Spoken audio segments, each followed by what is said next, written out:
Welcome back everybody. इस video में हम देखेंगे charge by mass of electrons, जो कि पिछले वीडियो में मैंने इसका डिस्कवरी बताया था, और जानेंगे कि charge by mass of electrons क्यों जानना जरूरी है। जबकि अगर हम किसी पार्टिकल को जानना है तो या तो उसको चार्ज को जानेंगे और उसके मास को जानेंगे।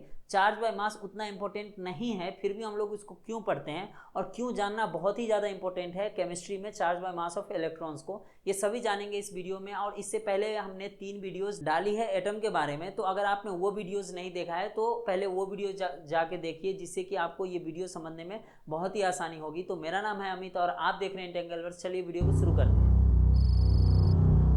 तो सबसे पहले जानते हैं कि charge by mass of electrons हम लोग क्यों जानते हैं। तो देखो, कोई भी इलेक्ट्रॉन हो या कोई भी सब एटॉमिक पार्टिकल है, उसका चार्ज और मास जानना इंपॉर्टेंट है, ठीक है। तो चार्ज ऑफ इलेक्ट्रॉन्स तो हम आगे जान जाएंगे जब ऑयल ड्रॉप एक्सपेरिमेंट से मिलिकन ने चार्ज ऑफ इलेक्ट्रॉन निकाला था। लेकिन मास ऑफ इलेक्ट्रॉन जानना बहुत ही डिफिकल्ट है, मतलब इसको निकालना बहुत ही मुश्किल है, क्योंकि एक इलेक्ट्रॉन जो है वो एक सब एटॉमिक पार्टिकल है, मतलब एटम से भी छोटा है, और एटम को ही हम लोग अभी नहीं देख पाए हैं।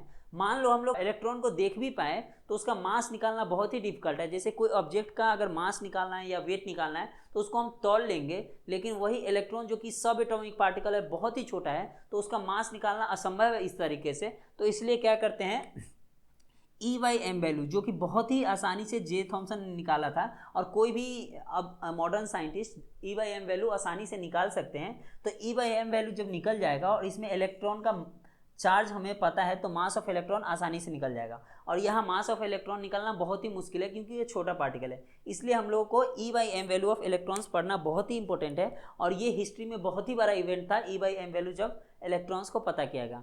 तो अब क्वेश्चन ये आता है कि जे थॉम्सन ने E by M value of electrons कैसे निकाला। तो जे थॉम्सन ने क्या किया, ये ओल्ड कैथोड रेज ट्यूब है, इसको थोड़ा से रिप्लेस करके न्यू कैथोड रेज ट्यूब इस तरह का बनाया, और यहाँ पे कैथोड लगाया, यहाँ पे एनोड लगाया, एनोड में एक होल कर दिया, और कैथोड और एनोड को बैटरी से कनेक्ट कर दिया। एनोड में इसलिए होल किया गया कि यहाँ से जो कैथोड निकलेगा तो कुछ यहाँ से पास करके यहाँ पीछे जाके टकराएगा, और इसको हम यहाँ पे ऑब्जर्व कर सकते हैं। और इसको थोड़ा वैक्यूम क्रिएट कर दिए, मतलब थोड़ा सा अंदर का प्रेशर घटा दिए, जिसके कारण ये इमिट हो सके कैथोड रेस।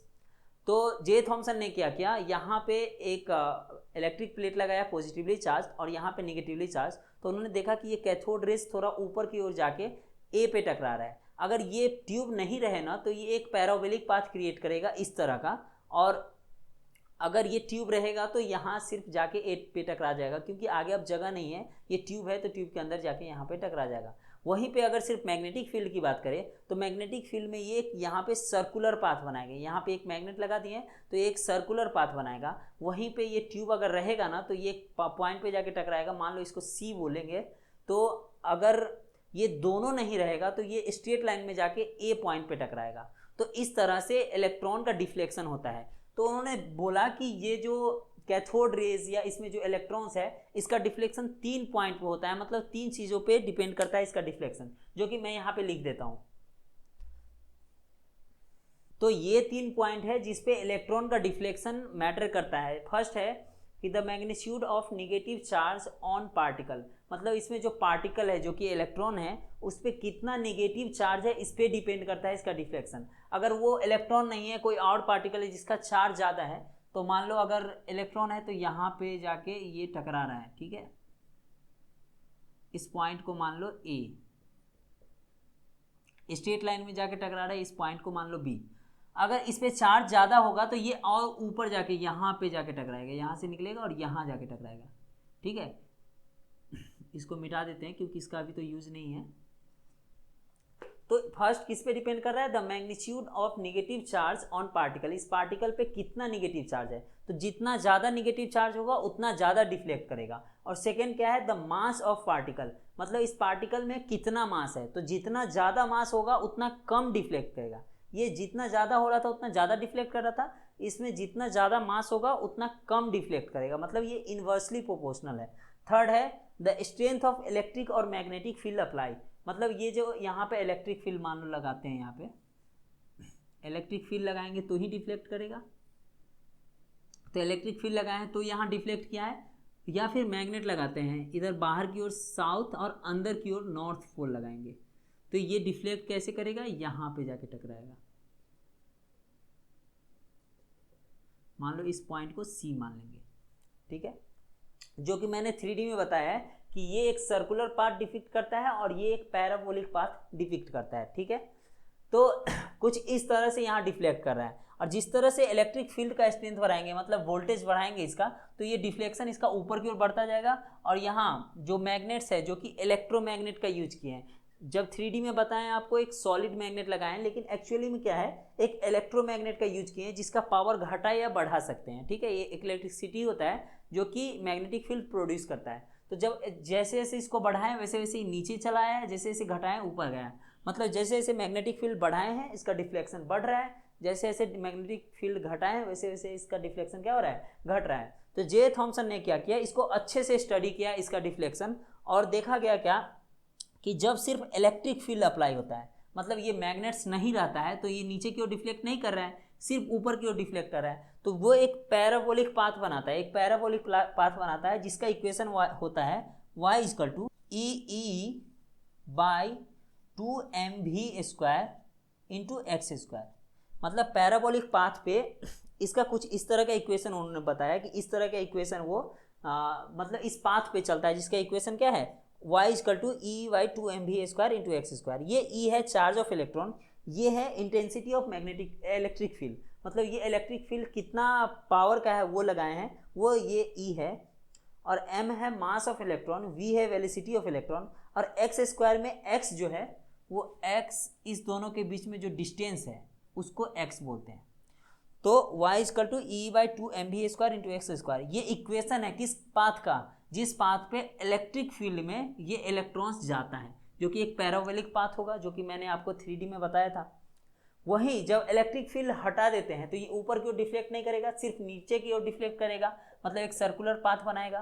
तो उसका इक्वेशन उन्हें दिया, वो एक सर्कुलर पाथ बनाएगा तो उसका रेडियस का इक्वेशन होगा वो r equal to mv by EB. यहाँ पे m है मास ऑफ इलेक्ट्रॉन, v है वेलोसिटी ऑफ इलेक्ट्रॉन, e है चार्ज ऑन इलेक्ट्रॉन, v है इंटेंसिटी ऑफ मैग्नेटिक फील्ड। तो ये r equal to mv by EB है। तो जे थॉमसन ने इतना सारा ऑब्जर्वेशन किया और ई बाई एम ई का एक इक्वेशन दिया।